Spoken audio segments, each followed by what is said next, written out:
देवतुल्य भाइयों, मां शक्ति स्वाध्याय चिंतन का आज हमारा क्रमांक है 403 और आज हमारे बीच में आदरणीय एस सिंह साहब जो बीएसएनएल से हैं, गाजियाबाद से, एडिशनल जनरल मैनेजर। आपका जो विषय है वो है संयमशीलता कर्तव्यपरायणता प्रकरण प्रज्ञोपनिषद पार्ट 13। इससे पूर्व भी आप 12 पार्ट ले चुके हैं। अब हम आदरणीय एस सिंह साहब से निवेदन करते हैं अपना उद्घोष जारी करें। आदरणीय एस सिंह साहब। Thank you sir. एक बार हम लोग गायत्री महामंत्र के माध्यम से उस परम चेतना से जुड़ने का प्रयास करें जिसके सानिध्य में आज का स्वाध्याय चिंतन करना है।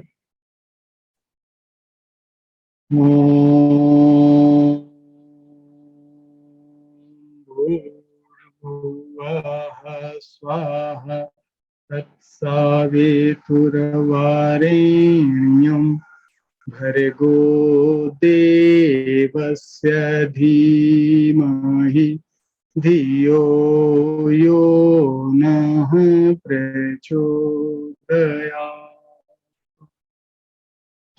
असंभवं संभव कर्तुम् उद्यतं प्रचंड झंझावृत्तिरोध सक्षमं युगस्य निर्माण कृते समुद्यतम। तो देव मानव समीक्षा में ये चल रहा है कि इंसान देवता कैसे बन सकता है, दैवी गुणों को धारण करने का सूत्र क्या है। और उस देव मानव समीक्षा के तहत जो दूसरा अध्याय इसका आया था वो धर्म ही एक ऐसा तत्व है जिसके अपना करके, जिसको धारण करके हर इंसान देव मानव बन सकता है, महामानव बन सकता है। वही धर्म है जो धर्मो जगदाधारा स्वाचरणे तमान है, माँ विडम्बे तम स्योस्ति ह्योको मार्गे सहायक। वही एक रास्ता ऐसा है जिसको अपना करके हम देवत्व को अपना सकते हैं, देवता बन सकते हैं। अब उसकी चर्चा चल रही है। महर्षि आश्लायन सत्राध्यक्ष हैं। क्योंकि धर्म सूत्रों के बारे में जो गूढ़ ज्ञान है वो ऋग्वेद के ऋषि हैं महर्षि आश्लायन। उन्हीं के सत्र में तमाम ज्ञानी ऋषि मुनि कक्षा अटेंड कर रहे हैं। धर्म विवेचन में उन्होंने धर्म की परिभाषा भी बताई कि धर्म है क्या फैक्चुअली, और धर्म क्या है। ब्रीफ में उन्होंने बताया कि ये व्यक्तिगत कर्तव्य और सामाजिक उत्तरदायित्व के सूत्रों में बंधा हुआ जो है वही धर्म है। धर्म वो सारे सूत्र हैं जिससे इस सृष्टि के सुसंचालन की व्यवस्था बनती है, उसको धर्म कहते हैं। तो इन धर्म को समझने के लिए, चूंकि धर्म का रहस्य गूढ़ है, इसमें कर्तव्यम कर्म की बात आती है, तो इसको समझाने के लिए कुछ अध्यायों को लिया गया है। तो पहला अध्याय जो था, जो 5 युग्म हमारे धर्म के बनते हैं, वो था सत्य और विवेक का, कि सत्य तक पहुंच विवेक के माध्यम से हो सकती है, जो 12वीं कक्षा में लिया गया था। सत्य और विवेक के ऊपर विशेष विवेचना की गई थी। और जो दूसरा धर्म का युग बनता है वो आता है संयमशीलता और कर्तव्य परायणता। यह है क्या चीज, इसको आज हम लोग समझेंगे, इसके तत्व ज्ञान को समझेंगे, इसका दर्शन क्या है इसको समझेंगे, और इसको भी जानेंगे कि धर्म का पूजा पाठ से कोई लेना देना नहीं है। जो हमारे शास्त्र कहते हैं, जो हमारे वेद कह रहे हैं, जो वेदांत की फिलॉसफी है, जो तत्व कह रहा है, वो धर्म क्या है जिसको अपना करके हम देवत्व को जागरण कर सकते हैं। तो उसका जो दूसरा युग्म है, जो 5 लक्षण है, 10 लक्षणों को, 2 लक्षणों को आपस में जोड़ा गया है कि जो एक दूसरे के पूरक का काम करते हैं। और इनको परम पूज्य गुरुदेव ने तपस्या के माध्यम से इतना सरल कर दिया है कि इसकी फिलॉसफी को हम सबको जानना चाहिए, तभी हम धर्म को अपना पाएंगे।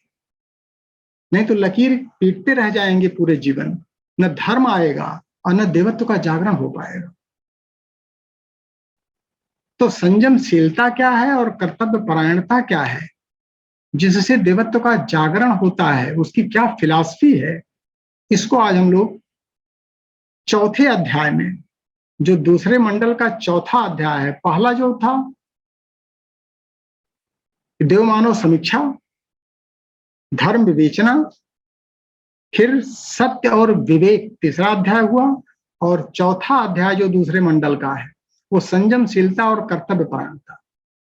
आज के ऋषि जो हैं जिज्ञासु ऋषि, ऋषि विद्रुत हैं, वो जो जानना चाहते हैं इनके गुण रहस्यों को, और महर्षि आश्लायन 17 अध्यक्ष हैं।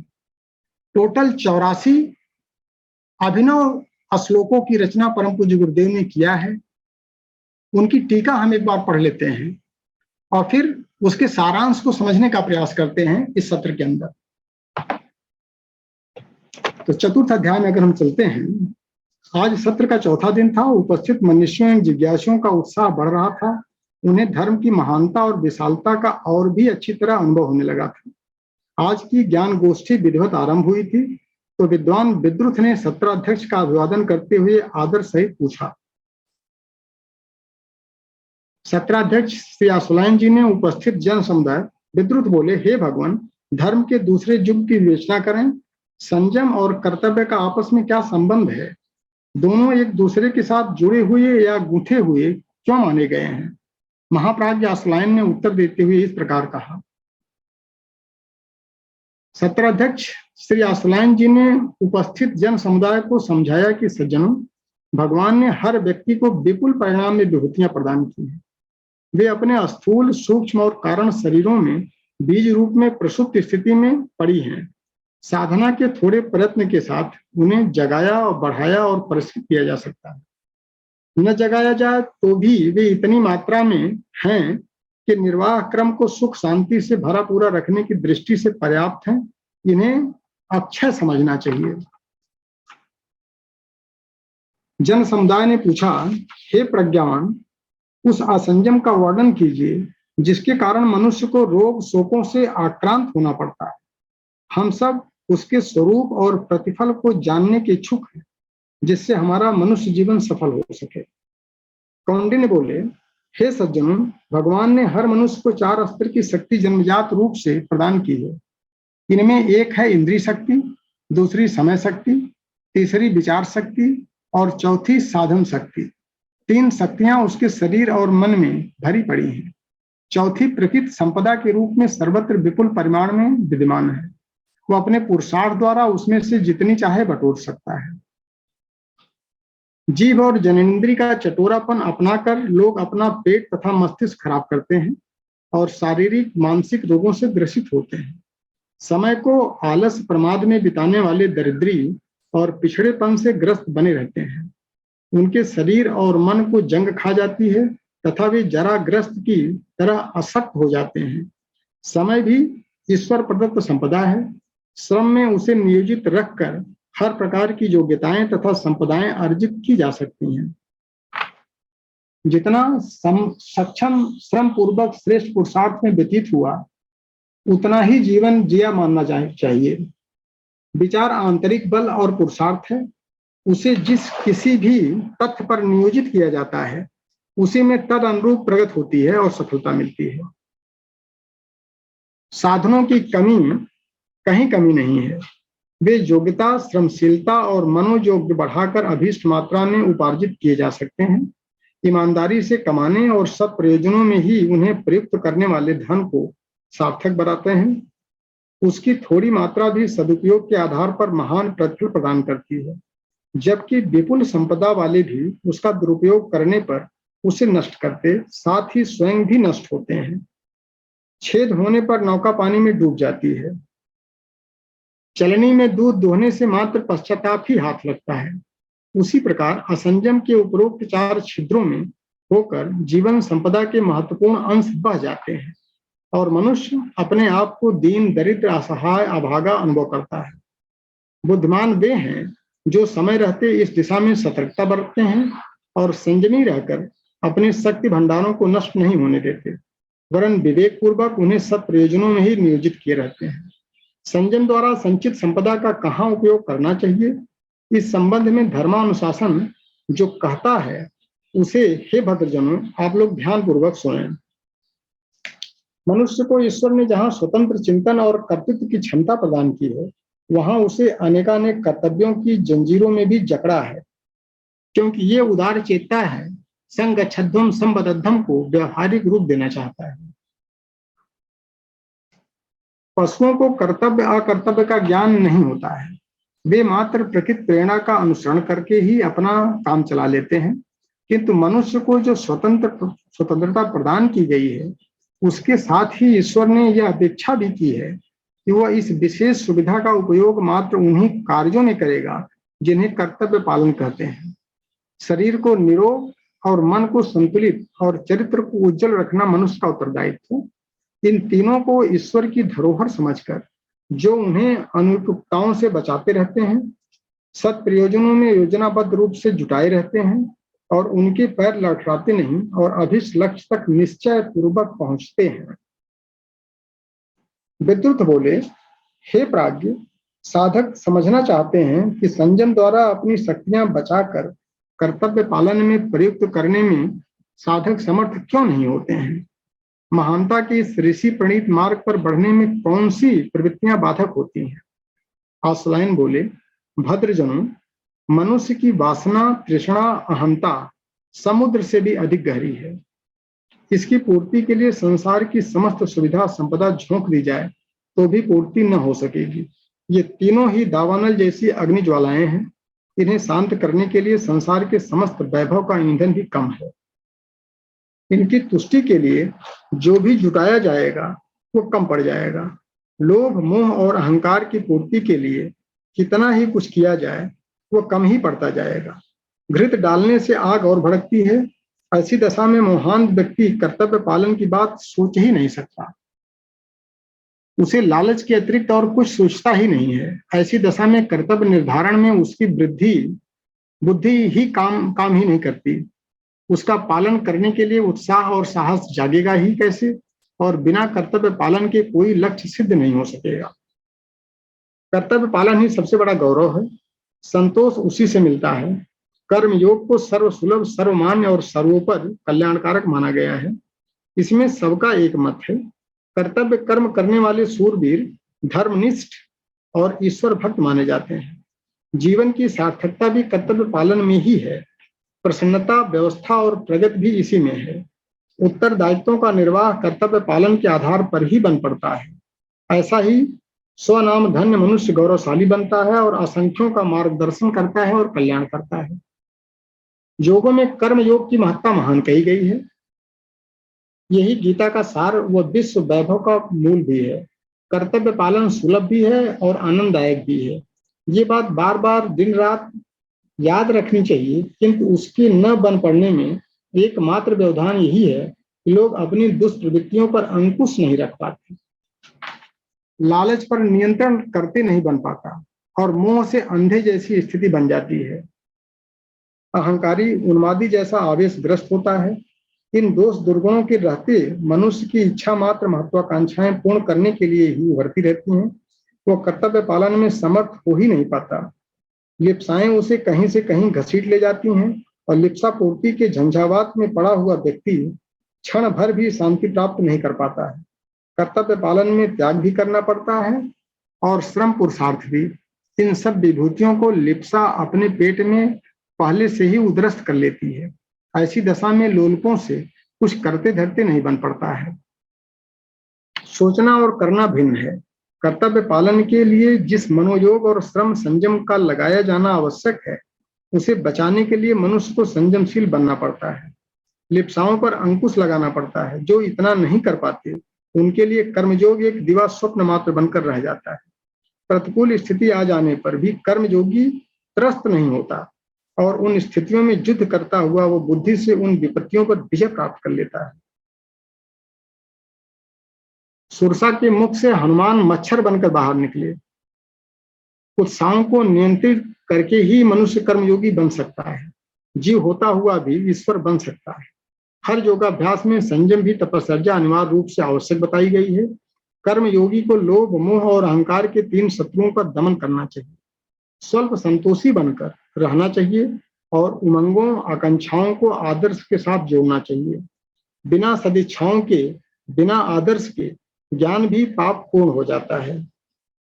जो मनुष्य अपनी तृष्णाओं पर जितना अंकुश लगा सकेगा, उसके लिए उतनी ही तत्परता के साथ कर्तव्य पालन संभव हो सकेगा। संयम के आधार पर संभव हुई बचत से ही कर्तव्य पालन के आवश्यक साधनों को लगाया जा सकता संभव है। ब्राह्मण तथा ब्रह्मवृत्ति के व्यक्ति ही साधु बन सकते हैं। इसका अर्थ है महत्वाकांक्षाओं, त्रिविध दुष्प्रवृत्तियों का दमन करने के उपरांत ही परमार्थ परायण हो सकना संभव है, जो ब्राह्मणों का स्वाभाविक गुण देखा जाता है। धर्म के दूसरे युग में संयम और कर्तव्य का अन्योन्याश्रित संबंध समझने पर सभी उपस्थित जनों को बहुत संतोष हुआ। लिप्सा नियमन के बिना कर्तव्य धर्म का पालन नहीं बन सकता है। इस तथ्य को जो लोग समझते हैं, वे ही धर्म के तीसरे चरण की अवधारणा करने में समर्थ हो पाते हैं, जिससे सभी देवत्व को प्राप्त हो सकते हैं। ज्ञान गोष्ठी में आज का प्रतिपादन सभी को बहुत भाया और उन्होंने अपने को इस प्रतिपादन में कृतकृत्य माना। नियत समय पर समारोह विधिवत विसर्जित हुआ। भ्रांति का वात चक्र ध्वस्त हो गया, जिसने मनुष्य को खंड खंड कर अलग अलग फेंक दिया था।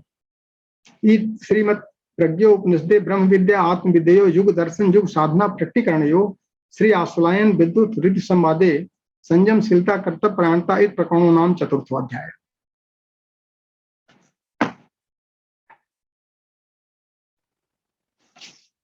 तो इसको अगर हम लोग देखें कि जो महर्षि आश्वलायन ने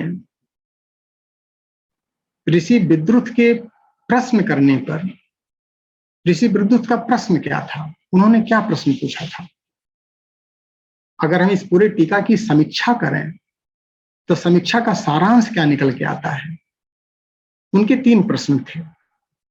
इसको समझने का प्रयास करें, उसका तत्व दर्शन समझने का प्रयास करें, ताकि हम इसको जीवन में आचरण में उतार सकें।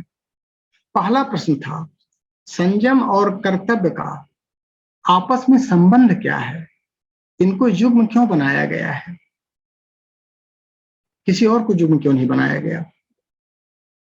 संयम की फिलॉसफी क्या है और कर्तव्य की फिलॉसफी क्या है, इसको समझने की आवश्यकता है। दूसरा प्रश्न उनका था कि मनुष्य जो है आज रोग और शोक से ग्रसित हो गया है। रोग और शोक से ग्रसित होने का मूल कारण क्या है, कि हम अपने शरीर को स्वस्थ नहीं रख पा रहे हैं, क्या कारण है।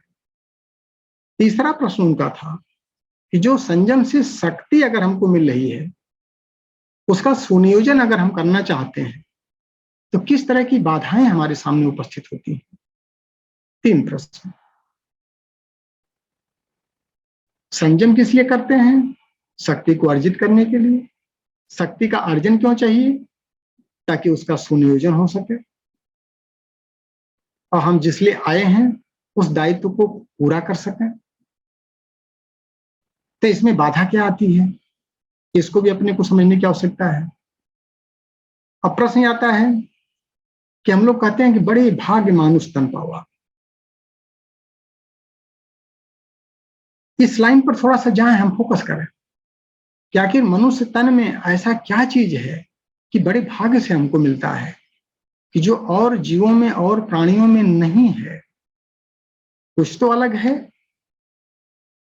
हम अपने आप को ईश्वर का राजकुमार कहते हैं, तो ईश्वर के राजकुमार में और प्राणियों में क्या डिफरेंस है।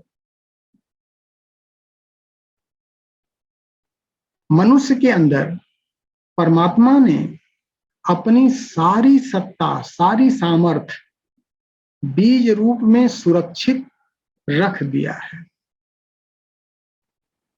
और वो सामर्थ्य हम उसका 2 रूप में उपयोग कर सकते हैं।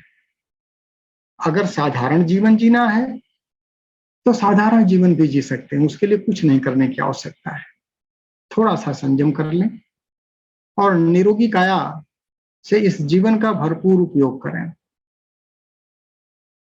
लेकिन उसके साथ में ये भी देखने की आवश्यकता है कि अगर बड़े भाग्य मानुष तन पावा, तो वो भाग्य किसके लिए सराही जाए। अगर थोड़ा सा पुरुषार्थ और परम पुरुषार्थ इसमें जोड़ दिया जाए, तो हम अपने व्यक्तित्व को अतिमानुषीय स्तर पर पहुंचा सकते हैं। और उसने अगर कुछ शक्ति, सामर्थ्य हमारे अंदर बीज रूप में सुरक्षित रखा है, तो इसके साथ में कुछ दायित्वों को भी रखा होगा। वो भोग के लिए नहीं दिया है। अगर भोग के लिए दिया होता तो सारी जो भोग जोनियां हैं उनमें भी ये संपदा होती। मनुष्य में ही देने की आवश्यकता क्यों थी? मनुष्य तन को ही पाकर के हम भाग्यशाली क्यों हैं? तो ऐसे क्या फार्मूले हैं, ऐसे क्या सूत्र हैं कि जिसको अपना करके हम इस नर मानव शरीर को देव मानव, महामानव, अति मानव तक पहुंचा सकते हैं? ये अपने ऊपर है। स्वतंत्र चयन की छूट परमात्मा ने सिर्फ इंसान को दिया है, बाकी किसी प्राणी को नहीं दिया है। बाकी प्राणी क्रिया जोनि में है, वो प्रेरणा से खाली क्रिया करते हैं। लेकिन एक इंसान ऐसा है जिसके अंदर विचारणा की भी शक्ति है। वो विचारणा के माध्यम से कर्म का संपादन करता है। इसका मतलब इसके अंदर दो पार्ट बन रहे हैं। हमको कहीं न कहीं कुछ उत्तरदायित्व जो दिए गए हैं उसका निर्वहन भी करना है, और उसका निर्वहन करने के लिए शक्ति का संचय जरूरी है। तो शक्ति कैसे आएगी? संयम से। एक ही सूत्र होता है शक्ति का, संयम। साधना से ही सिद्धि मिल सकती है, दूसरा कोई विकल्प है ही नहीं। तो साधना क्या किया जाए कि शक्ति आ जाए? और साधना से शक्ति तो आ जाती है, लेकिन उससे बड़ा इंपॉर्टेंट होता है कि उसका उत्तरदायित्व क्या था जिसके लिए उसने शक्ति अर्जित किया। उसका सुनियोजन करना है या दुरुपयोग करना है। तो इस चीज पर सोचने की आवश्यकता पड़ रही है। अगर हमको विशिष्ट जीवन जीना है, अपने को धन्य बनाना है, बड़े भाग्य मानुष तन पावा को चरितार्थ करना है, तो हमको उन सूत्रों को समझ करके अपने को परिष्कृत करना पड़ेगा। और जो मनुष्य जीवन का मुख्य उद्देश्य है, आत्मनो मोक्षार्थम जगत हिताय, अपने को सारे रोगों, शोकों, कष्ट सबसे मुक्त कर लेना है। और मुक्त करने के साथ साथ इस सृष्टि के सुसंचालन में, सुव्यवस्था में सहयोगी की भूमिका भी निभाना है, ताकि अंतरंग परिष्कृत हो और बहिरंग सुविकसित और सुव्यवस्थित हो। ये दो पोर्टफोलियो हमारे पास है जो इस युग से संपन्न होते हैं। रोग शोक का कारण क्या होता है? असंयम। ईश्वर ने अगर हमको ये शक्तियां दी है बीज रूप में, उसके साथ में उसने कुछ नियमबद्ध व्यवस्था भी दी है। और जहां हमने उन नियमों का उल्लंघन किया तो क्रिया की प्रतिक्रिया होना स्वाभाविक है। जैसे संयम से शक्ति बढ़ती है, वैसे असंयम से हमारी क्षमता क्षीण होती है। और रोग शोक ये परमात्मा ने नहीं दिया है, ये हमने खरीदा है अपने असंयम से, अपने क्रियाकलापों से। वो असंयम क्या है? तो पहले तो हम ये देखें कि हमारे जो विशिष्ट साधन दिया है परमात्मा ने, विशिष्ट शक्तियां दी है, वो कौन सी शक्ति है और उनको कैसे संयमित करें, और उनके असंयमन से दिक्कत कहाँ आती है, कैसे हम अति मानुषी स्टेज में जा सकते हैं, और क्या कुछ असंयम करने से हम दीनहीन, रोगी, दुखी, ये सब बन करके, पतित होकर के अधोगामी चले जा रहे हैं, और लास्ट में पश्चाताप करना पड़ रहा है कि हमने जीवन को बेकार गंवा दिया। इसको अगर देखा जाए तो चार विशिष्ट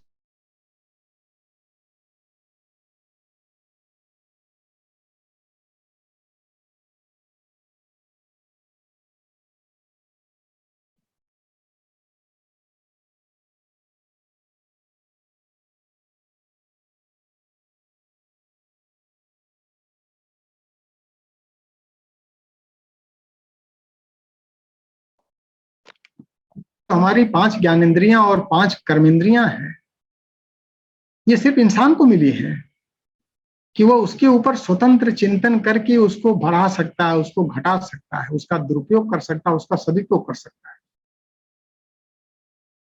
तो पहली शक्ति इंद्रिय शक्ति है, और इन 10 इंद्रियों में 5 कर्मेंद्रियां और 5 ज्ञानेंद्रियों में कि जो 2 प्रधान इंद्रिय है, वैसे तो 10 इंद्रियों का जिस उद्देश्य दिया गया उसका सुनियोजन करना आवश्यक है, उसका संयमन करना आवश्यक है, उसका सही उपयोग करना आवश्यक है, तभी उसके अंदर सामर्थ्य पैदा हो सकती है। अब 2 जो प्रधान इंद्रिय लिया जाए, एक जिह्वा और दूसरा जनेंद्रिय। तो जिह्वा और जनेंद्रिय का चटोरापन जो है, ये हमारे लिए रोग इनवाइट करता है, शोक इनवाइट करता है। जिह्वा को दिया गया था कि जो शरीर के लिए उपयुक्त हो उसका टेस्ट करके उसको अलाउ करना, वो हमारे बॉडी का गार्ड है कि किसको अंदर परमिट करें, किसको ना परमिट करें। और जब जिह्वा किसी ऐसी चीज में स्वाद लेने लगता है कि जो शरीर के लिए नुकसानदायक है, उसको अगर परमिट करता है तो इसी को आदत बन जाती है, इसी को चटोरापन कहते हैं। और चटोरेपन के चलते हम ऐसे ऐसे आहार इतनी क्वांटिटी में ले लेते हैं कि जो हमारे शरीर के लिए लाभदायक नहीं होकर के हानिकारक हो जाता है, उससे शारीरिक रोग पैदा होते हैं। तो बॉडी में जितने भी रोग आज पैदा हैं, आप एक बार देखें, वो सिर्फ और सिर्फ हमारे जिह्वा के चटोरेपन से हो रहे हैं। दूसरा जनेंद्रिय का अनियंत्रित होना, जो हमारी इच्छाएं हैं, कामनाएं हैं, जब विकृत होने लगती हैं तो विचारणाएं विकृत होने लगती हैं। उससे क्या होता है, मानसिक रोग उत्पन्न होता है। तो शारीरिक रोग के लिए जिम्मेदार जिह्वा और मानसिक रोग के लिए जिम्मेदार जनेंद्रिय। इन दोनों का अगर सुनियोजन और संयमन नहीं करेंगे तो हम रोगी बन जाएंगे, शारीरिक रोगी और मानसिक रोगी। स्थूल रूप से भी रोगी रहेंगे और सूक्ष्म रूप से भी रोगी रहेंगे। इस तरह से हम 10 इंद्रियों का जब नियमन करेंगे कि किस उद्देश्य से परमात्मा ने दिया है ताकि हम देव मानव बन सकें, महामानव बन सकें, उनका नियंत्रण कैसे किया जाए, क्या फार्मूले अडॉप्ट किए जाएं, एक उद्देश्य। दूसरी शक्ति जो है वो इंसान के अंदर जो दी गई है, बाकियों में नहीं दी गई है, वो विचार शक्ति है। विचार शक्ति के लिए हमको क्या करना है, अपने मानस को परिष्कृत करते रहना पड़ेगा, क्योंकि विचार हमारा अंदर से भी आता है और बाहर से भी लैंड करता है। एक व्यष्टि का विचार है और एक समष्टि का विचार है, तो हम दोनों से प्रभावित होते हैं। व्यष्टि का विचार जब हम अंदर से पवित्र होने लगते हैं, अंदर से नियंत्रण बढ़ने लगता है, हमारा परिष्कार होने लगता है, तो अच्छी विचार स्वतः आने लगते हैं सही मार्गदर्शन करने के लिए। और उसी के साथ में समष्टिगत विचार जो अच्छे से हैं मिलते, वो भी बल्क में आने लगते हैं, तो हमको दिशा सही मिलने लगती है। यही तो गायत्री साइंस है कि गायत्री साइंस हमको सद्विवेक देता है और सद्विवेक सही दिशा के लिए सच्चे विचारों को अपने मस्तिष्क में भरने का मौका देता है। तो विचार शक्ति का भी सुनियोजन हमको करना है। इसी विचार शक्ति के जब हम संयुक्तिकरण कर देते हैं इंद्रिय शक्ति से, तो दोनों का संयोग जो बनता है उसी को पुरुषार्थ कहते हैं। पुरुषार्थ और कुछ नहीं है। विचार जो हमारा आंतरिक बल है और इंद्रिय शक्ति बहिर्बल है, और दोनों को जब आंतरिक बल और बहिरंग का बल मिलता है, इसी से हम पुरुषार्थ के करने लायक हो जाते हैं। क्योंकि जीवन का उद्देश्य ही कर्म करना है। कर्म करना, अब किस दिशा में कर्म करना है, क्योंकि सृष्टि का नियम है क्रिया की प्रतिक्रिया होनी ही है। तो सद्विचारों को इंद्रियों के साथ में जोड़ा जाए, और इसके साथ में एक उपाय और करना है कि जो समय की शक्ति परमात्मा ने सबके लिए दिया है, सबको 24 घंटा दिया है, इसमें भी इंसान का कोई बस नहीं है, कोई कम कोई ज्यादा नहीं कर सकता है। लेकिन जिसने समय को एक शक्ति मान लिया, एक इंपॉर्टेंट पैरामीटर मान लिया, उसने समय का सुनियोजन कर लिया और इंद्रिय शक्ति के साथ में विचार शक्ति को जोड़ और समयबद्ध ढंग से इन ए टाइम बाउंड मैनर अगर हम अपने एक्टिविटीज को डिफाइन करें और उसमें अपनी संयमित शक्ति को सुनियोजित करने लगे तो परम पुरुषार्थ हो जाएगा। यही परम पुरुषार्थ है। तीनों चीजों को, इंद्रिय शक्ति, विचारों की जो आग है उनको जोड़ें और इसको समय की परिधि में बांध के रखें कि 10 घंटे का काम हम 1 घंटे में क्यों नहीं कर सकते हैं। बजाय 1 घंटे में करने का हम 9 घंटे का भी दुरुपयोग करते हैं और काम भी संपन्न नहीं हो पाता है। तो जो क्रिमिनल वेस्टेज हम करते हैं उस परमात्मा के द्वारा दी हुई शक्तियों का, इस अनुशासनहीनता का दंड तो हमको ही मिलेगा। आज एक व्यक्ति एक दिन में उतना काम कर जा रहा है कि जो हम सालों साल नहीं कर पा रहे हैं। दोनों में क्या अंतर है? उसके लिए एक एक मिनट इंपॉर्टेंट है, एक एक सेकंड इंपॉर्टेंट है और हम घंटों प्रमाद में बिता दे रहे हैं। तो समय शक्ति का भी हम सुनियोजन नहीं कर रहे हैं और यही 3 शक्तियों को अपना करके इस विश्व ब्रह्मांड में जो परमात्मा ने हमको दिया है प्रचुर संपदा उपलब्ध है। जितना हमारी आवश्यकता है अपने कर्तव्यम कर्म को करने के लिए उतना हम एकत्रित कर लें। इसमें कोई पाप नहीं है, कोई नकारात्मकता नहीं है। लेकिन जो हम साधन शक्ति को इकट्ठा करते हैं उसका उद्देश्य क्या है, ये बड़ा इंपॉर्टेंट फैक्टर होता है। किस लिए हम इकट्ठा कर रहे हैं साधन को? धन दौलत सुविधाएं चाहिए ही चाहिए, उद्देश्य क्या है? तो पहला पक्ष हो जाता है संयम। ये जो परमात्मा ने 4 शक्तियां दी हैं इनको हम संयम के माध्यम से बढ़ा सकते हैं, जितना चाहें उतना बढ़ा सकते हैं, स्वतंत्र चिंतन और परम पुरुषार्थ के माध्यम से। खाली विचारणा करना काफी नहीं है कि हम लिटरेचर पढ़ते रहें, सद्वाक्यों को बोलते रहें, भेजते रहें, ये करते रहें, नहीं।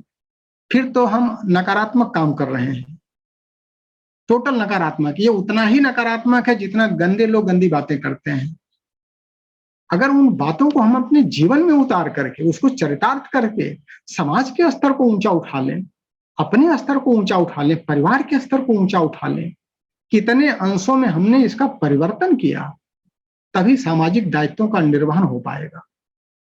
तो हमारे व्यक्तिगत कर्तव्य क्या है और सामाजिक उत्तरदायित्व क्या है, उसी को ईसा अनुशासन कहते हैं। यही गुरु तत्व है और कुछ नहीं। गुरु तत्व और कोई नहीं है। बाहर के गुरु की आवश्यकता वहीं समाप्त हो जाती है जब अंतःकरण परिष्कृत और पवित्र होने लगता है। तब वो परम चेतना गुरु के रूप में आपका मार्गदर्शन करने लगती है। स्वतः आपको किधर जाना है, क्या करना है। और गुरु क्या है? अनुशासन, और कुछ नहीं। अनुशासन को ही गुरु कहते हैं। एक अगर युग ऋषि ने कोई विचार दिया है तो हम विचार को लेकर ढो रहे हैं, फैला रहे हैं, कर क्या रहे हैं? पॉल्यूशन फैला रहे हैं। खाली अपने जीवन में हमने कितना उतारा उसको। एक विचार को ही अगर हम अपना करके जीवन को सार्थक सिद्ध कर सकते हैं, सिर्फ एक विचार को, कोई एक विचार जो पसंद आ जाए, बजाय हम रोज विचारों की भरमार करें और एक भी विचार को अपनाएं ना, ये तो महापाप का काम है। उसका सुनियोजन जरूरी है, कर्तव्य कर्म करना जरूरी होता है। क्योंकि फल जो है विचारों का नहीं मिलेगा, बिल्कुल नहीं मिलेगा। फल किसका मिलेगा? कर्म का, क्रिया का भी नहीं, कर्म का। उस कर्म के पीछे हमारी फिलॉसफी क्या थी, हमारी सोच क्या थी, हमारी विचारणा क्या थी, हमारी धारणा क्या थी, चिंतन क्या था हमारा, किस लिए हमने उस विचार को लिया था।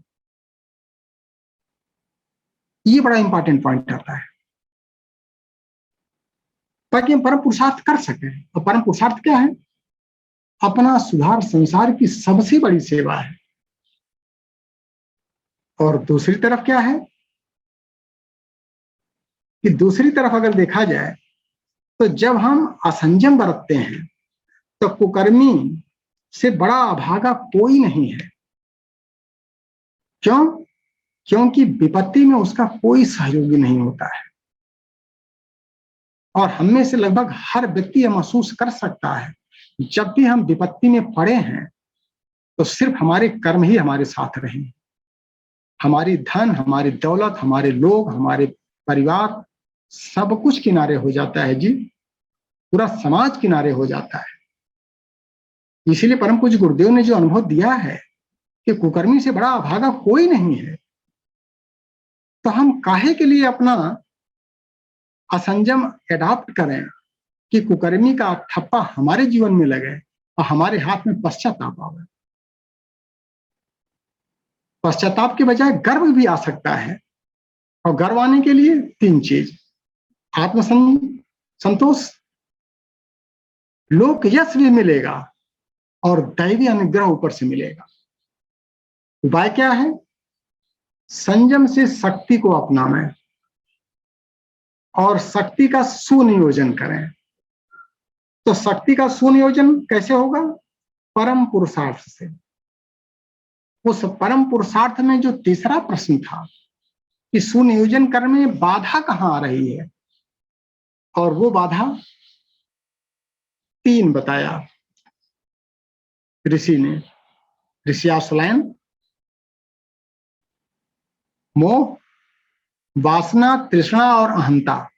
वासना से मोह पैदा होता है, तृष्णा से लोभ पैदा होता है, और अहंता से अहंकार पैदा होता है। सबसे प्रबल क्या है? वासना, जिसमें हम हमेशा वास करते हैं, वही वासना है। जिन विचारों में उलझे रहते हैं, सुलझे रहते हैं, वो वासना है। वो हमारे कर्म में बाधा डाल रही है। हम कर्म कर पा रहे हैं कि नहीं कर पा रहे हैं, ये देखने की आवश्यकता है।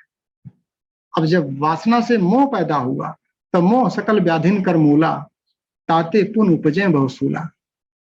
एक लाइन में तुलसीदास जी ने लिख दिया है। मोह नहीं होना है। मोह की जगह क्या होना चाहिए? आत्मीयता। अगर हमारी यात्रा आत्मिकी की तरफ होगी, केंद्र की तरफ होगी, तो आत्मीयता स्थान ले लेगी। मोह भ्रम पैदा करेगा, आत्मीयता दिशा देगी। दोनों में अंतर होता है।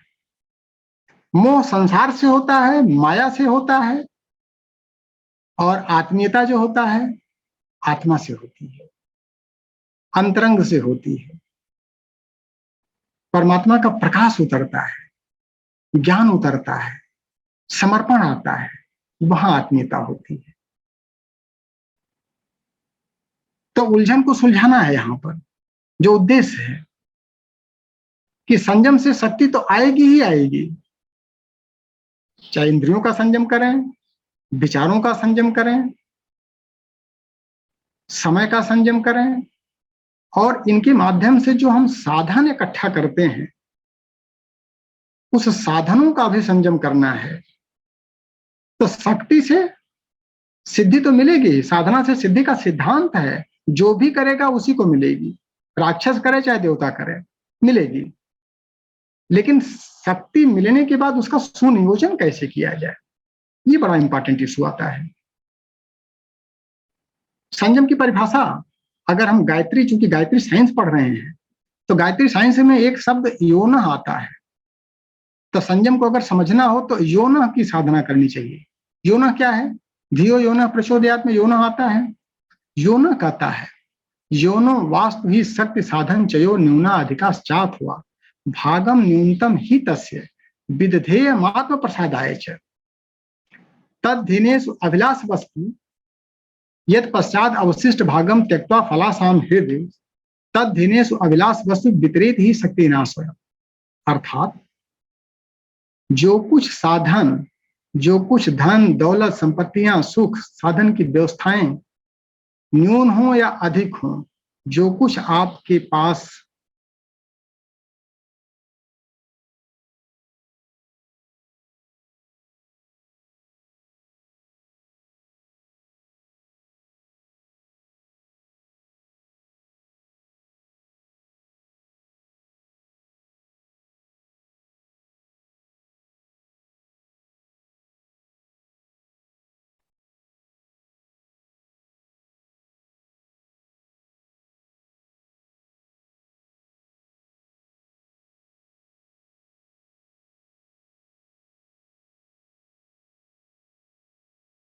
कम से कम में चला मैं,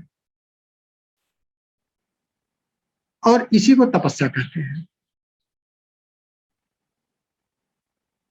और दूसरा देखा जाए, जो कर्तव्यम कर्म की बात आती है, तो जो गायत्री का भुआ अक्षर आता है, ओम भूर भुआ, दूसरा अक्षर, वो कर्म योग की फिलॉसफी देता है। भुआ भी क्या कहता है? भुवर नासो लोके सकल विपदाम व निगदित कृतम कार्यम कर्तव्यमित मनसा चास्य करणम फलासाम मर्त्या जीव विद्यत न वै कर्म निरता लभन्ते नित्यम ते जगति ही प्रसादम सुमनसा। भुआ की साधना, जो भुआ लोक की साधना हम करते हैं, वो सारे दुखों से, दैहिक दैविक भौतिक तीनों तापों से मुक्ति का एक ही रास्ता है। वो रास्ता है निष्कामता, निष्काम कर्म योग। कर्म को करना ही पड़ेगा, चाहे ज्ञान से करिए चाहे भक्ति से करिए, चाहे ज्ञान और भक्ति के समन्वय से करिए, कर्म तो करना पड़ेगा, इसके अलावा कोई रास्ता नहीं। कर्तव्यम कर्म करना है। जिस परमात्मा ने आपको ये साधन दिए हैं, शक्ति दी है, ये प्रकृति दी है, ये विश्व दिया है आपके लिए, उसने आपके लिए कुछ निर्धारण दिया है, कुछ काम करने के लिए दिया है। तो जो काम की फिलॉसफी दिया है उसको समझने की आवश्यकता है। अगर हम ईशावास्योपनिषद में जाएं तो वहां पर भी आप देखें कि 18 सूत्रों में पहला सूत्र, ईशावास्यम इदम सर्वम यत् किंच जगत्याम जगत, वहां पर भोग की फिलॉसफी दिया है कि सब कुछ परमात्मा का है। धन किसका है? परमात्मा का, आपका कुछ नहीं है। काहे के लिए मोह, काहे के लिए लोभ, काहे के लिए अहंता, किस चीज के लिए? तो भोग कैसे करें? तेन तेन भुंजी था। तो ये ज्ञान की चर्चा कर रहे हैं, फिलॉसफी बता रहे हैं। और दूसरा सूत्र पर जैसे आएंगे तो दूसरा सूत्र सीधे कर्मयोग की फिलॉसफी रहता है। पूर्वन्नेवे कर्माणि जिजी विशेष सतम समान और एवं त्वयि नान्यथितो न कर्म लिपते नरे। निष्कामता ही लाना पड़ेगा और बिना कर्म किए हम महामानव देव मानव नहीं बन सकते। कितने ही अच्छे विचार क्यों न लेके आ जाएं, विचारों को रोज ढोते रहे हैं, लेकिन जब तक उसको कर्म में परिणत नहीं करेंगे, रिजल्ट आउटपुट नहीं निकालेंगे, तब तक आत्मसंतुष्टि नहीं मिल पाएगी, लोक सम्मान भी नहीं मिल पाएगा, और दैवी अनुग्रह तो बहुत दूर की बात रह जाती है। तो संयम से शक्ति लें और इसको समाज के कल्याण के लिए, अपने सामाजिक उत्तरदायित्वों के निर्वहन के लिए इसका सुनियोजन करें। ये फिलॉसफी है, इसीलिए सूत्र को रखा गया है। अब अगर हम इन सबसे परे जो कर्म योग की सबसे बढ़िया फिलॉसफी हम लोग रोज पढ़ते हैं, गीता में आ जाए, गीता में भी तो वही सूत्र दिया गया है जिसको हम लोग डेली पढ़ते रहते हैं। दूसरे अध्याय का जो 47वां सूत्र है, हर बच्चे को याद रहता है।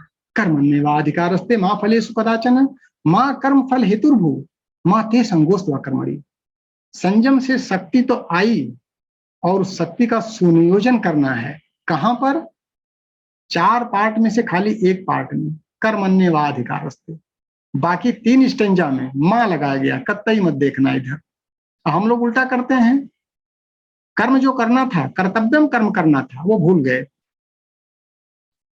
और जो अकर्म है, जो कर्म नहीं करना है, उसी को कर बैठते हैं। हर चीज में अपना जोड़ लेते हैं, मोह, हर चीज को लोभ के निमित्त करने लगते हैं, और अहंकार ऊपर से पाल लेते हैं।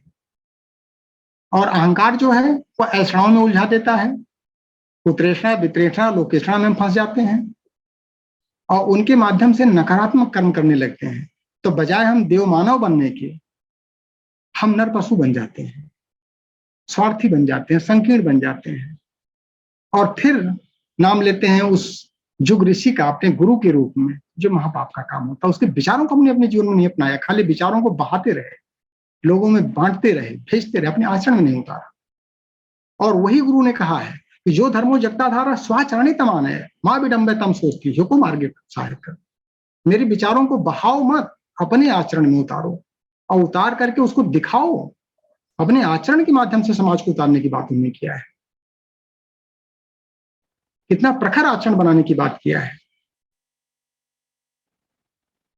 उसी कर्म की फिलॉसफी में जो 47वां सूत्र है, उसकी टेक्निक क्या होनी चाहिए, उसको 48वें सूत्र में दिया है।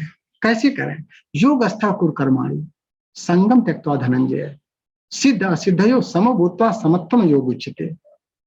है तो कठिन काम, योगस्थ होना, समत्व में रहना, सिद्धि और असिद्धि दोनों के परे हो जाना, न हार में, न जीत में, न मौत में, न जीवन में, न यश में, न अपयश में, इन सब के परे होकर के अगर उस चेतना के साथ जुड़ करके उसके निमित्त काम किया जाए, ब्रह्मणी आधाय कर्माणि संगम त्यक्त्वा करोति है स न लिप्यते पापेन पद्म पत्र में विभामसा। उसके लिए कर्म करना है, किसी व्यक्ति के लिए कर्म नहीं करना है, उसके बंधों के लिए कर्म करना है, उसकी सृष्टि के लिए कर्म करना है, उसके लिए सुनियोजन करना है। शक्ति इसीलिए संचित किया जाता है। हमको न पाप से लेना है न पुण्य से लेना है, दोनों में समत्व रहना है। न कुकर्म करें न सत्कर्म करें, काहे के लिए? सिर्फ कर्म करें। कर्म अन्यवाधिकार से वहां कर्म की बात आई है, क्योंकि जहां हमने कर्म में अटैचमेंट किया फिर पुण्य मिलेगा, फिर भोग आएगा। इसका मतलब कि हमने किसी निहित स्वार्थ में आकर के कर्म किया था, और यहां निष्काम कर्म की बात आई है। तो योगस्था कुर्कर्माणि, परमात्मा ने बुद्धि दिया है, अब बुद्धि का हम लोग दुरुपयोग कर लेते हैं। तो जो 49वां सूत्र दिया है उसमें बुद्धि का दुरुपयोग नहीं करना है, बुद्धि में शुद्धि लाना है। और बुद्धि में शुद्धि लाने के लिए क्या करना पड़ेगा? जो 49वां सूत्र दिया है गीता का कि दूरेण हैवरम कर्म बुद्धि योगात धनंजय। बुद्धि को रख करके हैवर कर्म कर रहे हो। हैवर कर्म का मतलब जो कर्तव्यम कर्म नहीं है उसको हैवर बोलते हैं, अन्य कर्म बोलते हैं। इस बुद्धि को जिसने परमात्मा ने दिया है, इसलिए नहीं दिया है कि उसको हमको अकर्म करना है, कर्म करने के लिए दिया है कि दूरेण हैवरम कर्म बुद्धि योगात धनंजय। और बुद्धौ शरणम अन्विच्छ और कृपणा फल हेतु, उसको कृपण कहा है। कृपण शब्द जो है वो अध्यात्म में बहुत गलत निगाह से देखा जाता है कि बुद्धि की शरण में जाकर के हम स्वार्थ के लिए कर्म कर रहे हैं। इसका मतलब कि आवश्यकता क्या है? बुद्धि में शुद्धि लाने की आवश्यकता है, और जब बुद्धि में शुद्धि आ जाएगी तब योग बनने लगेगा। तब हम कर्म में कुशलता खोजने लगेंगे कि जो संयम से शक्ति अर्जित किए हैं उसको हम कैसे अच्छे कर्म में लगाएं कि जो उस परमात्मा के निमित्त हो सके। और उसी को उसने 50वें सूत्र में दे दिया है। तो लगातार जब समग्रता में पढ़ेंगे हम तो 47वें सूत्र में, तो 47वां, 48वां, 49वां को भी देखें, 50वें में क्या कह रहे हैं, कंक्लूजन ड्रा कर देते हैं कि बुद्ध युक्तो जहाती है उभे सुकृत दुष्कृते और तस्मात दोगाय जो जस्सो योगा कर्म कौशल। जो समझदार व्यक्ति है वह इसी लोक में सत्कर्म और दुष्कर्म दोनों करके छोड़ देता है और दोनों से नहीं चिपकता है। न तो दुष्कर्म से कोई लेना देना, वो भी उसके लिए किया है, और सत्कर्म अगर हो गया है तो उससे भी नहीं लेता है कुछ, वो भी उसके लिए किया है। बुद्ध युक्तो जहाती है उभे सुकृत दुष्कृते और तस्मात् योगाय जुज्जस्व योग कर्म कौशलम। कर्म में कुशलता, टेक्निक क्या अपनाई जाए, निष्कामता का भाव अगर हमारे अंदर आ गया तो वही कर्म होता है। और इसी को, ये दूसरे अध्याय का सारे सूत्र हैं क्योंकि ज्ञान योग की बात है, और इसी को अगर चौथे अध्याय में जाते हैं तो चौथा अध्याय में कर्म योग की फिलॉसफी है। वहां पर बता ही देते हैं कि किम कर्म किम अकर्मेति कवयो अपित्र मोहिता तत्ते कर्म प्रवक्ष्यामि यज ज्ञात्वा मुझे से अशुभात्। अगर उसका अन्वयीकरण किया जाए, यज ज्ञात्वा अशुभात् मोक्ष से तत्ते कर्म प्रवक्ष्यामि, जो हमको अशुभ से शुभ की तरफ यात्रा करा दे वही कर्म है। नहीं तो क्या कर्म है क्या अकर्म है, इसमें बड़े बड़े ज्ञानी, बड़े बड़े पंडित भ्रमित हो जाते हैं। इसीलिए इसका एक सीधा सा कि जो हमको अशुभ से मोक्ष दिला दे। तमसो मां ज्योतिर्गमय, अस्तो मां सद्गमय, मृत्यु और मां अमृतम गमय। उस यात्रा पर जो चला दे, उस कर्म को करने के लिए संयम की आवश्यकता है और उसी संयम से शक्ति उपार्जित करें और उस कर्म को करते हुए आत्मनो मोक्षार्थम जगत हिताय। और इसी को जो लास्ट में कंक्लूड किया है कि ब्राह्मणत्व और साधुत्व ये दो गुण हैं व्यक्ति के। ब्राह्मण क्या करता है? तपस्या से अपने को संयमी बना करके शक्तियों को अर्जित करता है। और साधुता क्या होती है? साधुता होती है उसका वो अर्जित कर रहा है और उसको विस्तार कर रहा है। साधु उसको सिर्फ लुटा देता है। परोपकाराय, परोपकार के लिए सताम विभूते है, साधु पैदा होता है। तो हमारी ब्राह्मण वृत्ति और हमारी साधु वृत्ति, ये दोनों को अगर हम साथ लेके चलते हैं, ब्राह्मण वृत्ति मतलब वशिष्ठ की साधना, साधु वृत्ति मतलब वशिष्ठ प्लस विश्वामित्र। जो विश्व का मित्र है, डबल साधना विश्वामित्र ने किया था। 100 अनुष्ठान वशिष्ठ ने किया तो 200 विश्वामित्र ने किया, तब वो विश्व के मित्र कहलाए। तो परोपकाराय सताम विभूते है, अगर ये भावना को हम लेकर के चलेंगे तो शक्तियां भी खूब आती हैं और उसका सुनियोजन भी होता है। अगर हम शक्तियों को सिर्फ अपने परिवार के लिए, हमारा बच्चा, हमारी बीवी, हमारी बहू, हमारे बच्चे सुखी रहें, सिर्फ उसी के सीमित अगर हम दायरे में सोच रहे हैं तो हम अपराधी हैं, सीधी सी बात है। अगर हम समाज के लार्जर इंटरेस्ट के लिए अगर कंट्रीब्यूट कर रहे हैं तो ये त्याग हमको उनको भी सुखी रखेगा और समाज का भी कल्याण करेगा। तो हम समझ रहे हैं कि सत्र जो है आगे बढ़ रहा है, तो इसका ही समापन किया जाए। अब कुछ अगर जिज्ञासा रखी जाए तो सत्र को जो है थोड़ा सा आनंद आएगा कि संयम और कर्तव्य परायणता का लाभ जो है कैसे लिया जाए और इसको धर्म अनुष्ठान मान करके अपने जीवन आचरण में अगर हम उतारते हैं तो वास्तव में तीनों चीजें मिलती हैं जो हम महसूस कर रहे हैं कि आत्मसंतुष्टि भरपूर मिलती है, लोग जिसको नहीं चाहिए वो भी खूब सारा मिलने लगता है, और दैवी अनुग्रह तो पूछिए मत। तो ये व्यक्तिगत अनुभव भी अपना है और परम पूज्य गुरुदेव ने जो ये अभिनव रचना करके दिया है, सारे ग्रंथों का सारे निचोड़ दिया है, वो भी प्रतिफलित हो रहा है। तो सत्र को ओपन रखा जाए सर थोड़ा सा। ठीक है, धन्यवाद। कुछ जिज्ञासा है अगर तो फिर उस पर चर्चा हो जाए। अब मैं सभी लोगों को अनम्यूट कर लेता हूँ इस संबंध में जिस किसी को जिज्ञासा हो। आदरणीय सिंह साहब, सर मेरी कुछ जिज्ञासाएं उत्पन्न हुई हैं। सर सौभाग्य हमारा। Thank you so much. पहला तो यह है कि मनुष्य तन को सबसे ऊंचा माना गया है, पर कभी कभी लगता यह है जो पक्षी हैं वो सूरज उदय होता है तो चहचहाते निकल जाते हैं, अस्त होता है तो चहचहाते लौट आते हैं।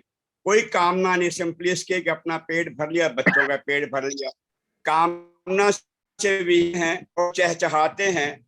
और कोई उनसे ये नहीं कहता तोते तो तोता बन, चिड़िया तो चिड़िया बन, सुअर तो सुअर बन। सुअर जो है मैल में रह रहा है तब भी बड़ा खुश है, अपने आप में आनंदित है। कीड़ा है वो भी आनंदित है, जैसे भी सीवर में रह रहा है, उसको मारने दौड़ो तो आगे भागता है। तो कभी वो लगता यह है कि जो पशु पक्षी हैं वो पूर्ण हो गए हैं, मनुष्य अपूर्ण। मनुष्य से कहा जाता है मनुर्भव, मनुष्य भंग।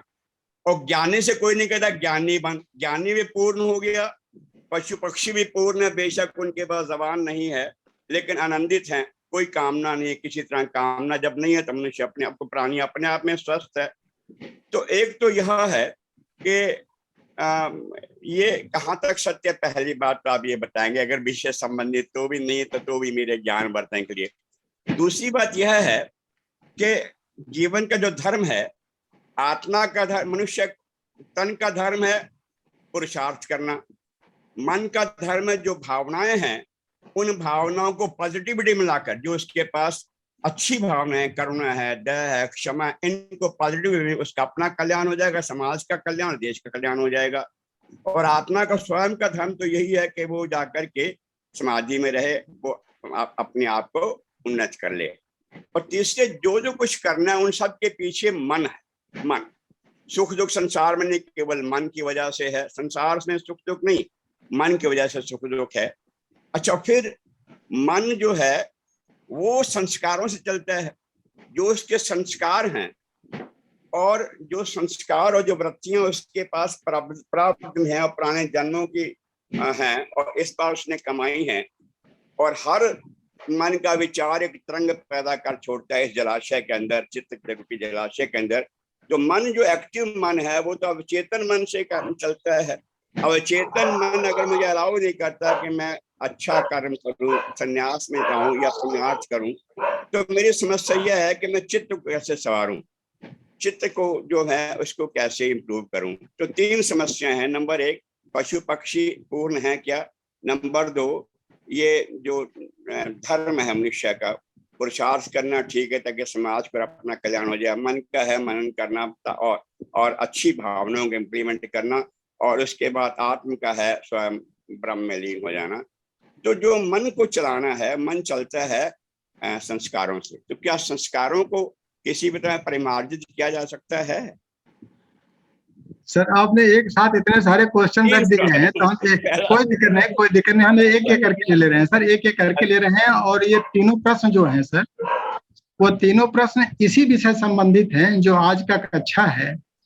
और ये प्रश्न तो ऐसे हैं कि कोई भी टॉपिक आप रखेंगे उसी में फिट बैठ जाएगा। ये तो आज की कक्षा तो छोड़ ही दें, आप किसी भी टॉपिक पर रखेंगे प्रश्न बनता है, बाकी तो आप। हाँ सर, तो सर जो अभी तक हमने स्वाध्याय चिंतन किया है, उसमें जो हमारी ये तिर्यक जोनियां हैं, ये तिर्यक जोनियां अपूर्ण हैं, लेकिन मनुष्य जोनि जो है वो पूर्ण है। क्योंकि हम जो संसार इस समय उल्टा देख रहे हैं, संसार उल्टा चल रहा है, तो इसलिए उल्टा दिखाई पड़ रहा है। ये सब क्रिया जोनि वाली हैं, तो क्रिया जोनि में उनकी क्रिया पद्धति फिक्स है, इसलिए वहां वेरिएशंस नहीं है। क्योंकि उनको जो उन्होंने बड़े भाग्य चिड़िया तन पावा कहीं नहीं आया है, इसलिए नहीं आया है कि क्योंकि उनके अंदर स्वतंत्र चिंतन की क्षमता परमात्मा ने नहीं दिया है। और वो भोग जोनियां हैं, तो उनकी एक प्रेरणा आती है, उस प्रेरणा के तहत वो काम करते हैं, वो पाप पुण्य से परे होते हैं। जब उनकी प्रेरणा आती है तो भोग कर लेते हैं, तो उनके लिए कहीं पर कुछ सोचना नहीं है कि भोग जो कर रहे हैं। अब एक मान लिए कि अगर शेर है तो वो शेर अपना शिकार खा रहा है, तो उसको पाप पुण्य से परे है, उसको वहां पर करुणा दया ये सब उसके परिवेश में नहीं आता है। लेकिन मनुष्य जोनि क्रिया जोनि नहीं है, क्योंकि ये पूर्ण जोनि है और परमात्मा पूर्ण है, इसीलिए मनुष्य को भी पूर्ण बनाया है। और अपनी सारी कर्म नहीं बनता। हाँ, तो बीज रूप में स्वतंत्र चिंतन के लिए दिया है।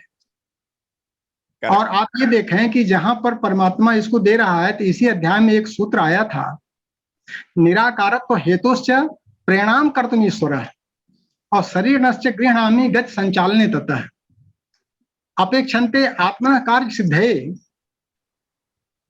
अपेक्षन्ते वरिष्ठाश्च आत्मनः कार्य सिद्धये अग्रदूतानिम आदि कर्तुम पुष्टामि अन्विष सर्वदा। जो युग ऋषि हैं, इन्होंने अभिनव रचना किया है, इन्होंने गूढ़ रहस्य बताया है कि ईश्वर निराकार है, ईश्वर सिर्फ प्रेरणा भर सकता है, और उस प्रेरणा के निमित्त कर्तव्य कर्म करने के लिए गति संचालन की आवश्यकता पड़ती है, वहीं पर शरीर धारण करना पड़ता है। और हम सभी शरीरधारी हैं कि बड़े भाग्य मानुष तन पावा वाले हैं, हम लोग पूर्ण हैं, और वो समस्त शक्तियां बीज रूप में हमारे तीनों शरीर में सुरक्षित है। अभी जो आपका दूसरा प्रश्न था कि स्थूल शरीर, फिर हमारी सूक्ष्म शरीर, जो आपने मन की बात किया है, फिर उसके अंदर भी हम जाते हैं तो कर्म शरीर होती है, जहां पर ममता, करुणा, दया, आत्मीयता, उदारता, सहानुभूति, समानुभूति, ये सारे गुण जो हैं वो कारण शरीर के हैं। और विचारणा जो है ये सूक्ष्म शरीर का गुण है, जहां पर मन संचालित कर रहा है। बिल्कुल। और स्थूल शरीर का अलग धर्म होता है। तो इसके लिए, और इस शरीर में जो प्रेरणा देता है वो ईश्वर देता है, इसलिए कर्ता वो होता है। हम अपने को कर्ता मान लेते हैं कि हमने इस शरीर का उपयोग कर लिया है, वहां हम भूल जाते हैं, निष्कामता नहीं आ पाती है फिर। तो पहली तो ये पूर्ण जोनि है मनुष्य जोनि, इसमें हमारे पास वो क्षमता है कि हम परमात्मा तुल्य हो सकते हैं। नर मानव से देव मानव, महामानव और भी ऊपर जा सकते हैं, अति मानुषी लेयर में लोग पहुंचे हैं, हमारे आपके साथ रहने वाले लोग पहुंचे हैं सर, इसी धरती पर पहुंचे हैं। तो वो पूर्ण जोनि है ये। तिर्यक जोनियों से हम तुलना इसलिए नहीं करते, वो क्रिया जोनी है। दूसरा चीज आ रहा है मन का मैटर सर। तो मन यो मनुष्य नाम कारणम बंधन मोक्षो, मन के माध्यम से ही हम सारे कर्म संपादित करते हैं। और मन जो है, अगर हम शरीरों में जाते हैं तो 3 शरीर में दूसरा शरीर मन का होता है। पहला शरीर जो है वो जड़ होता है, वो मन से संचालित होता है। और मन भी जो है कारण शरीर से संचालित हो रहा है, मन स्वयं संचालित नहीं हो रहा है। कारण शरीर में हमारे संस्कार जमा है, वही संस्कार मन को दिशा दे रहे हैं। इसका मतलब हमको कारण शरीर में जाकर के भी उसकी सफाई करने की आवश्यकता है। और अगर हम इसको थोड़ा और आसानी से समझना चाहें तो पंचकोशों की साधना, जो परम पूज्य गुरुदेव ने गायत्री साधना जिसे कहा है, कि एक स्थूल की साधना हो गई, इसको शक्ति मिल रही है, वो प्राणमय कोश हो गया। और जो तीसरा कोश होता है, बीचों बीच पड़ता है, वो मनोमय कोश होता है। मनोमय कोश अगर बहिरंग में जाता है तो संसार को व्यवस्थित करता है, और अंतरंग में जाता है तो हमारे संस्कारों को परिष्कृत करता है। तो आप ये देखें कि शरीर को दिशा तो मन दे रहा है, मन को दिशा कौन दे रहा है? बुद्धि। बुद्धि अलग है, मन अलग है। मन बुद्धि से ही कंट्रोल हो सकता है, लेकिन अभी बुद्धि में भी शुद्धि की बात आई है। तो बुद्धि में शुद्धि, बुद्धि में विवेक कौन देगा? ये हमारा प्राण चेतना देती है। और उसको कौन देता है? आत्मा, शुद्ध चेतन है। तो जो अभी आपने अवचेतन मन की बात किया है, तो अवचेतन मन में हमारे मन का ही एक स्वरूप है कि जो हमारे संस्कार, सुसंस्कार और कुसंस्कार उसी में दबे पड़े हैं। और साधना में उसी की सफाई करनी होती है सर। साधना में हम और कुछ नहीं करते हैं। जो हमारे पैराइटल लोब होते हैं एनाटॉमी में, इसकी सफाई करना होता है हमको। और अगर आप इसको दूसरी भाषा में समझना चाहें, जो इसमें समझाया गया, परम पूज्य गुरुदेव ने समझाया है संयम और कर्तव्य परायणता में, तो 3 चीज होती है: उपासना, साधना और आराधना। उपासना को आस्तिकता कहते हैं, साधना को आध्यात्मिकता कहते हैं, और आराधना को ही धार्मिकता कहते हैं। बड़ा क्लियर विवेचना दिया उन्होंने। आस्तिकता एक चीज हो गई, वही उपासना है कि उस देवता के नजदीक रहना है। और देवों में सबसे बड़ा देव कौन है? आत्मदेव। आत्मदेव की उपासना भी हम लोगों ने कक्षा लिया है। दूसरा होता आध्यात्मिकता, जिसमें हमारी यात्रा आत्मिकी की होती है, जिसमें आत्म समीक्षा, आत्म सुधार, आत्म निर्माण और आत्म विकास, ये 4 चरण संपन्न करने होते हैं, जिसमें हम अवचेतन मस्तिष्क की सफाई करते हैं, अपने कुछ संस्कारों को साफ करके किनारे कर देते हैं, क्योंकि परमात्मा तुल्य बनना है अपने को, देव मानव बनना है अपने को। वही तो साधना है सर। और साधना से जो शक्ति आएगी, वही तो संयम का जो 4 इंद्रियों को पढ़ाया गया है, 4 शक्तियां, इसी की सफाई से जो शक्ति आती है उसी को साधना कहते हैं सर। चौथी शक्ति रक्षक, इच्छा शक्ति, ज्ञान शक्ति, क्रिया शक्ति। सर उसमें जो इंद्रिय शक्ति थी, विचार शक्ति थी, समय शक्ति थी और साधन शक्ति थी। तो इनसे जो हमको शक्ति उत्पन्न होगी, उसी से साधना से सिद्धि का सिद्धांत है। और इसी सिद्धि के निमित्त जो शक्ति आई है, उसका सुनियोजन करना है। कहाँ पर? व्यक्तिगत कर्तव्य और सामाजिक उत्तरदायित्व के लिए। उसी को धार्मिकता कहते हैं। तो आस्तिकता, आध्यात्मिकता और धार्मिकता, इसी को भक्ति, ज्ञान और कर्म कहते हैं सर। यही 3 है सर। यही त्रियोग है, यही त्रिविध हमारे संस्कार हैं, और इन्हीं के माध्यम से हम परिष्कार करते हैं। यही गायत्री साधना का निचोड़ है। गायत्री त्रिपदा है ना सर, 3 पैरों वाली है, तो तीनों शरीर में जाती है। जो शरीर का धर्म है वो भी निर्वाह करना है, जो मन का धर्म है, विचारों की दुनिया हमारी है, उसको भी सही करना है, और जो कारण शरीर है उसको भी दुरुस्त करना है, जहां पर आपने ममता, करुणा, दया, सहानुभूति, समानुभूति, ये आत्मिकी के गुण आएंगे, वही तो देवत्व हमारा आएगा। सज्जनता आएगी, सरलता आ जाएगी, विज्ञान में कोष जागृत हो जाएगा। बहुत बहुत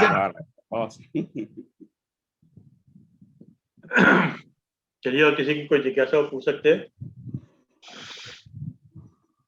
नहीं तो फिर आदरणीय भागी शर्मा जी 2 शब्द धन्यवाद देते हैं।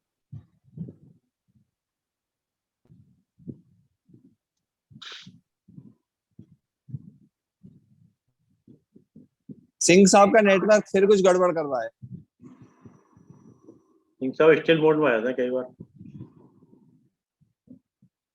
सक्षम है ना एक्चुअली सिंह साहब, इसलिए इन सब चीजों से ऊपर उठ चुके हैं। डायरेक्ट कनेक्शन है, उनका डायरेक्ट कनेक्शन है, हॉटलाइन से जुड़े हुए हैं सर। हाँ हॉटलाइन, बिल्कुल बिल्कुल। वो बता चुके हैं कि अच्छे कर्म में भी और बुरे कर्म में कोई फर्क नहीं है। आप सिंह सिंह साहब साहब ने एक सवाल तो मुझे आप जवाब दे बताएं साहब। बोले सर, विशेष- आपने मानव तन पाया, अब इतने सारे योनि में इतने सारे लोग हैं, सभी को जो मिला हुआ है, अब मतलब विशेष रूप से मिला तो होगा ही, मतलब तो सर मिला है इसीलिए तो इसका सुनियोजन करना है। अब हम सुनियोजन करें कि रोगी बन के बैठ जाए, हमारे ऊपर है ना सर। सिंह साहब एक और बात है, ये जो संख्या बढ़ रही है, एक बार पहले भी मैं प्रश्न किया था, आबादी बढ़ रही है, ये दूसरी जोनियों से मनुष्य जोनी में आ रहे हैं लोग। सर अभी कालरा साहब ने एक्सप्लेन किया कि चिड़िया इतना बढ़िया काम करती है, सूर्योदय के पहले उग जाती है, तो वो सारा काम आज आप देखिए कि इंसान सब जितने जानवरों वाले ही आसन कर रहे हैं ना, सर्प आसन, भुजंग आसन, घोड़ा आसन, गधा आसन, ऊंट आसन, यही तो हो रहा है। इसका मतलब कि ये योनियां प्रेरणादायक हैं और ये अपनी क्रिया को कर लेते हैं, भोग को पूरा कर लेते हैं, मनुष्य योनि में ट्रांसफर हो जाता है। इसमें क्या है? सुंदर सुंदर। चलिए वो अपूर्ण से पूर्णता में आ जाते हैं, हम पूर्णता से अपूर्णता पहुंच रहे हैं। चलिए भाभी जी। सर कालरा साहब के सारे प्रश्नों का हो गया कि कुछ बचा रह गया है? हो गया sir, thank you so much. Thank you sir, thank you sir, thank you so much sir. अरे सिंह साहब, यदि आपने हमारे गुरुजी को संतुष्ट कर दिया तो हम तो डीम्ड संतुष्ट हैं। धन्यवाद धन्यवाद। जी जी। तो आपका बहुत बहुत आभार सिंह साहब। संयम कर्तव्य, संयम शक्ति, शक्ति का संयोजन और उसकी बाधाएं, और उसके बारे में जो आपका बहुत अच्छा उद्बोधन रहा। और यदि वाइड एरिया में देखा जाए तो सर संयम ही एक ऐसा गुण है जो व्यक्ति के जीवन को खुशियों या सुखों से भरता है। इंद्रिय संयम, वाणी का संयम, मन का संयम, यही संभवतया व्यक्ति को ऊपर उठाते हैं, महान बनाते हैं। संयम को देखा जाए तो संस्कृति का मूल भी है सर, जी बिल्कुल सही। क्योंकि विलासता, निर्बलता और अनुकरण करने के वातावरण से ना केवल संस्कृति, मतलब संस्कृति का ना तो उदय होता है और ना विकास होता है, इनसे आपको उठना पड़ेगा। और संयम के आधार पर जो निर्मित संस्कृति है वही प्रभावशाली और दीर्घजीवी होती है। अच्छा सर, जहां तक मुझे लगता है संयम का जो अर्थ है वो एक अपनी बिखरी हुई शक्तियों को संयोजित कर एक निश्चित दिशा में उसको डाइवर्ट करना है। बिल्कुल ठीक है सर, बिल्कुल ठीक है सर। और लक्ष्य का निर्धारण होते ही ऐसे पदार्थ व्यक्ति को निरर्थक लगने लगते हैं जो लक्ष्य प्राप्ति में सहायक नहीं होते या फिर बाधक होते हैं। इस संदर्भ में हमारी जो सतत प्रक्रिया है, विचार की प्रकृति है या संयम का कारण वो ही बनती है। संयम का अर्थ केवल सदा सचेत रहना है और अंतःस्थल में हमारे क्या घट रहा है उस पर हमें पिन पॉइंट करना है।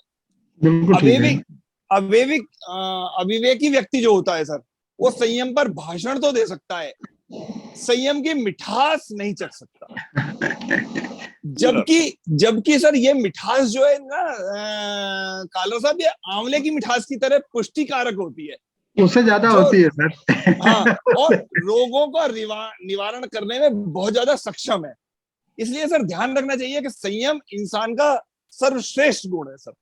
और जो व्यक्ति संयम नहीं रख पाता, उसके निर्णय, उसकी इच्छाएं बदलती रहती हैं और परीक्षा के क्षणों में, अंतिम क्षणों में वो फिर निर्बल हो जाता है या फिर फेल हो जाता है। अच्छा, धन का यदि हम देखा जाए तो धन अच्छे कार्यों से उत्पन्न होता है। हिम्मत, योग्यता, विद्वत्ता, दृढ़ता और चतुराई से इससे फलता फूलता है और संयम से सुरक्षित होता है। इसलिए हमको संयमित रहना चाहिए सर। असंयमित व्यक्ति तो जानवरों से भी गया बीता होता है, क्योंकि जानवर भी भोजन और वासना पूर्ति में कुछ संयम रखते हैं, लेकिन इंसान बुद्धिमान होकर भी आहार विहार में बहुत असंयमित हो जाते हैं और इसलिए वो बीमार हो रहते हैं। इंद्रियां शिथिल हो जाएं लेकिन मन से वासना ना जाए, ऐसी स्थिति में असंयमित व्यक्ति जो होता है वो बहुत और हास्यास्पद और बन जाता है। और ऐसी घटनाएं हम अपने समाज में भी बहुत देखते हैं, जो अधेड़ या वृद्ध विशेष रूप में ऐसे में देखने के लगती है, और ये वास्तव में संयम ना होने के कारण अपना जीवन नरक बना लेते हैं। क्योंकि संयम ही एक ऐसा अंकुश है जो हमें विवेक, सत्य के पथ पर आरूढ़ करता है और वही साधक आत्मभूति की अनुभूति कर पाता है। आपका सर बहुत बहुत धन्यवाद। मैं शायद संभवतः कुछ ज्यादा बोल गया क्योंकि बहुत देर से सुन रहा था। आपका ना सर एक बड़ा क्वालिटी वाला होता है, तो उसमें ना पिक एंड चूज की संभावनाएं समाप्त हो जाती हैं। तो सिंह साहब बहुत अच्छा आपका- सर, दिल खोल करके सर आपने एक्सप्रेशन दिया, तो उससे तबीयत प्रसन्न हो जाती है कि कम से कम चलिए कि सब लोग नहीं सर, पूरी चेतना से हम लोग अगर क्लास में मिलजुल करके चिंतन जी, करते जी। हैं तो उसका परिणाम तो अच्छा निकलेगा ही निकलेगा। जी, जी। जिह्वा और जनेंद्रियों के बारे में आपने बताया, अब वो भी है उसी से, सारी सारी उपवाद उसी से शुरू होते हैं। बिल्कुल जिह्वा से बिल्कुल और सर। वो मैंने कहा जनेंद्रियों ना इंद्रियां शिथिल हो जाए और मन से। से वासना ना जाए, तो ये वास्तव में जीवन का नरक बन जाता है, और ये केवल संयम से ही वो होता है। चलिए, आपका बहुत बहुत आभार सिंह साहब। अब मैं अरविंद भाई साहब से चाहूंगा कि अपना आज का विचार और 3 बारों। धन्यवाद आदरणीय वाकी शर्मा जी, धन्यवाद आदरणीय आशीष सिंह साहब, आपने समय निकाल के समय दिया। और जैसा कि एक विचार के साथ और 3 बार ओम के साथ अपनी बात समाप्त करते हैं। आज का विचार, मौन रहना बहुत अच्छी बात है, मौन रहना बहुत अच्छी बात है, लेकिन ऐसा मौन किस काम का जो आपके अस्तित्व को ही खत्म कर दे। बिल्कुल सही है सर, बिल्कुल सही है। मौन रहना बहुत अच्छी बात है, लेकिन ऐसा मौन किस काम का जो आपके अस्तित्व को खत्म कर दे। मौन आपकी ताकत भी है, मौन आपकी ताकत भी है और आपकी कमजोरी भी। मौन आपकी ताकत भी है और आपकी कमजोरी है। बस आपको ये पता होना चाहिए कि कब मौन रहना है और कब नहीं। बिल्कुल सही है, पता बहुत होना बढ़िया। चाहिए कि कब मौन रहना है और कब नहीं, क्योंकि समय स्थान व्यक्ति को देख के ही बात करनी चाहिए। आइए 3 बार ओम का उच्चारण करते हैं।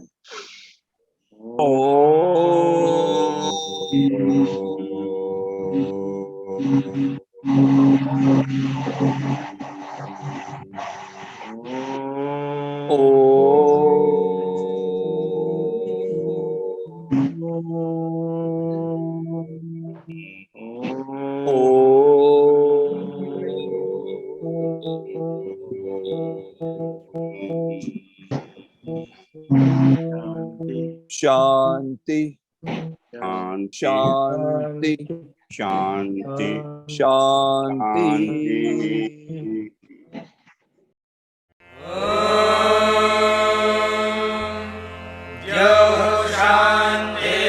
शान्तिरन्तरिक्षं शान्तिः पृथिवी शान्तिरापः शान्तिरोषधयः शान्तिः वनस्पतयः शान्तिर्विश्वे देवाः शान्तिर्ब्रह्म शान्तिः सर्वं शान्तिः शान्तिरेव शान्तिः सा